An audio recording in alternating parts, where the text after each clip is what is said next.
Okay, welcome to this section on monitoring, troubleshooting, and audits.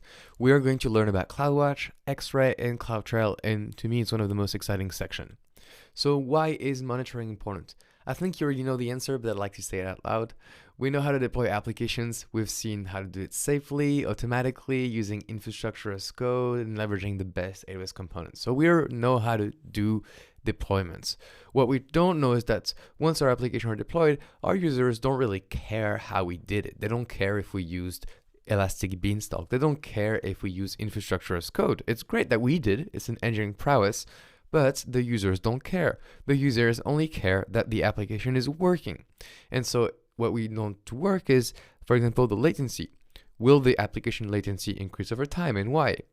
Outages, if there's an outage, well, our customer experience should not be degraded, okay? It should still be good. That's why we deploy highly available things. And then if the user contacts the IT department or complaining, that's really, really bad. We don't want to be alerted of problems by our users.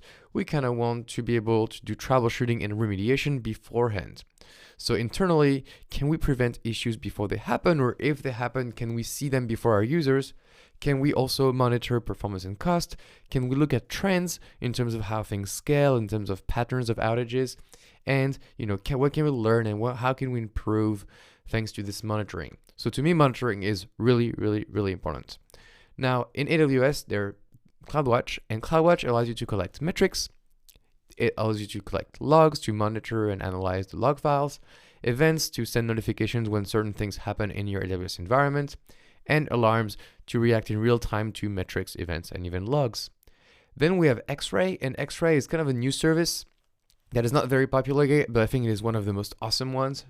And so it allows you to troubleshoot your application performance and errors. So we'll see the latency and we'll see the errors just live. And it allows us to do something really cool called distributed tracing of microservices. So if you have a lot of services doing a lot of things and calling one another, or if you interact with many AWS components such as S3, DynamoDB, etc., then you're able to see how your application makes calls and how long they take, and you can trace your call all the way through, which is really, really nice. CloudTrail is allowing you to do internal monitoring of your API calls being made and also audit the changes made to AWS resources by your users. So overall, these three technologies altogether give you a really solid combination to monitor your AWS. We're going to learn about these in this section. So see you in the next lecture.